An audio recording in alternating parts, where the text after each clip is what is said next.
শুধুমাত্র ব্রেড আর ডিম দিয়ে এত মজার নাস্তা হয়, এটা যদি আমি না বানাতাম আমি কিন্তু একদমই বুঝতাম না। এতটা মজার হয়েছিল আর সময়ও কম লাগে, ঝটপট হয়ে যায়। আসসালামু আলাইকুম সবাইকে, কেমন আছেন সবাই? আশা করি তো ভালো আছেন। আলহামদুলিল্লাহ আমিও ভালো আছি। আর আমার চ্যানেলে যদি আপনারা নতুন হয়ে থাকেন, চ্যানেলটাকে সাবস্ক্রাইব করে পাশে থাকার অনুরোধ রইল। সাথে একটা বেল আইকনটা আছে, সেটা ক্লিক করে রেখে দেবেন। তাহলে আমার প্রতিদিনের ভিডিওর নোটিফিকেশন চলে যাবে আপনাদের কাছে। আর এখানে কথা বলতে বলতে আমি এখানে 4 পিস ব্রেড নিয়েছিলাম আর ব্রেডের ব্রাউন কালার অংশটুকু আমি কেটে নিচ্ছি। আর সমস্যা নেই, এই ব্রাউন অংশটুকু দিয়ে আমি ব্রেড ক্রাম্ব বানিয়ে নেব। আর এখন আমি ব্রেডের পুরের অংশটা তৈরি করে নিয়েছি। তো একটা প্যানে আমি সামান্য পরিমাণে তেল নিয়েছি। তারপর এখানে হাফ কাপ দিলাম পেঁয়াজ, এরকম করে মানে কুচি করে কেটে নিয়েছিলাম, সেটা দিয়ে দিলাম। আর এটা একটু ব্রাউন কালার হয়ে আসলে আমি বাকি মশলাটুক দিয়ে দেবো এখানে। আর এখানে যে যেরকম ঝাল খাবেন সেটা বুঝে দেবেন। তো আমি এখানে যে কিছুটা কাঁচামরিচ কুচি দিয়ে দিলাম। আর চুলার আঁচটা কিন্তু একদম আমি লোতে রেখেছি।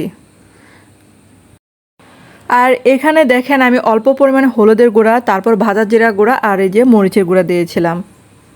একদম মানে কম পরিমাণে দিয়েছি, সেটা আমি মাপটা আপনি বলি নাই, কারণ আমি মেপে দিই নাই। আমি এটা মানে আমার পছন্দ মতো দিয়েছিলাম, আপনারা সেটা বুঝে শুনে দিবেন। আর এই যে সামান্য পরিমাণে আমি গরম মশলা গুঁড়া দিলাম, আর দিলাম স্বাদ মতো লবণ। আর এখানে কিন্তু কোনো পানি ইউজ করব না। তারপর এই যে একদম অল্প পরিমাণে আমি মানে আদা রসুন বাটা সেটা দিয়ে দিলাম। তারপর এখানে 2টা ডিম দিলাম। আর ডিমটা দেওয়ার পর এখানে কিন্তু অনবরত নাড়তে হবে।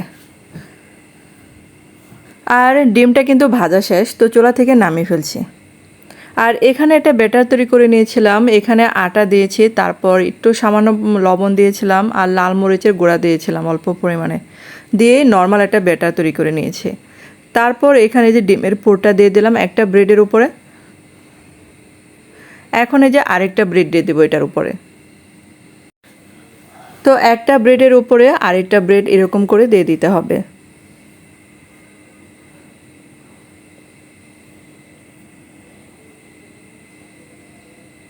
আর এটা বানানো যেমন সহজ, খেতেও কিন্তু অনেক মজার হয়। তো বাসায় ঝটপট এটা বানিয়ে দিতে পারেন, বা বাচ্চাদের টিফিনেও আগের দিন এটা ফ্রোজেন করে রাখতে পারেন বানিয়ে, তারপর সকালে ভেজে দিবেন গরম গরম। আর এখানে যে স্যান্ডউইচ আকারে আমি বানিয়ে নিচ্ছি। তারপর সেই বেটারে ডুবিয়ে এখানে আমি এই যে ব্রেড ক্রাম্ব নিয়েছি। আর এই ব্রেড ক্রাম্বটা কিন্তু আমি বানিয়ে নিয়েছি ঘরে।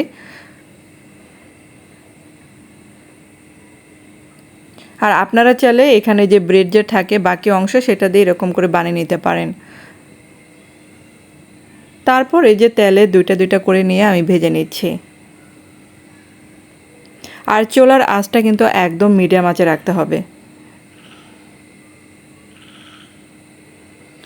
আর এটা খেতে কিন্তু দারুণ লাগে, তো বাসায় বানিয়ে দিতে পারেন। ব্রেড তো থাকে আর ডিম তো এগুলো ঘরেই থাকে, তো মজার একটা নাস্তা বানিয়ে দিতে পারবেন। কারণ বাচ্চারা কিন্তু প্রায় মানে বাইরের খাবারের আবদার করে, তো ঘরে থাকা উপকরণ দিয়ে বানিয়ে নিতে পারেন। আর আমার কিন্তু 4টা হয়েছিল, তো একটা কিন্তু অলরেডি শেষ, মানে এতটা লোভনীয় হয়েছিল। আর এটা কিন্তু উপরে ক্রিস্পি হয়।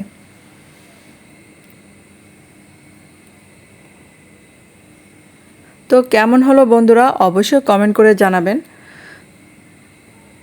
আর এই ভিডিওটা ফেসবুকে দেখে থাকলে অবশ্যই ভিডিওটা একটু শেয়ার করে দেবেন। ধন্যবাদ সবাইকে।